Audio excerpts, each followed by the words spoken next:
सशस्त्र सेना दिनानिमित्त जवानांना केले सन्मानित।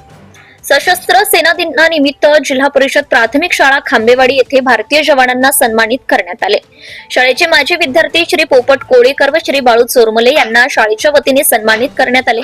यावेळी श्री पोपट कोळेकर यांनी शिक्षण व मेहनतीच्या आधारे यशस्वी झाल्याचं प्रतिपादन केलंय। मला माझे शिक्षण जिल्हा परिषद प्राथमिक शाळेत झाल्याचा अभिमान असल्याचं आवर्जून त्यांनी सांगितलंय। पर्यावरण प्रेमी श्री पोपट कोळेकर यांनी आपल्या घराभोवती 50 विविध प्रकारच्या देशी झाडांची लागवड केली आहे। श्री बाळू चोरमले हे गुवाहाटी येथे कार्यरत आहेत। त्यांनी अत्यंत प्रतिकूल परिस्थितीत शिक्षण घेतले आहे। डीएड केल्यानंतर भारतीय सैन्य दलातील आवड असल्याने त्यांनी सैन्य दलातील सेवा स्वीकारली। विद्यार्थ्यांना आपले सैन्य दलातील अनुभव व कामाचे स्वरूप त्यांनी सांगितले।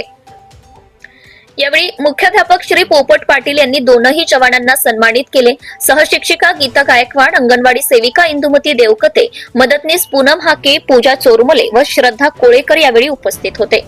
शाळेला वेळोवेळी सहकार्य करण्याचे आश्वासन दोनही जवानांनी माजी विद्यार्थी यांनी दिले आहे। Subscribe now and press the bell icon. Never miss an update.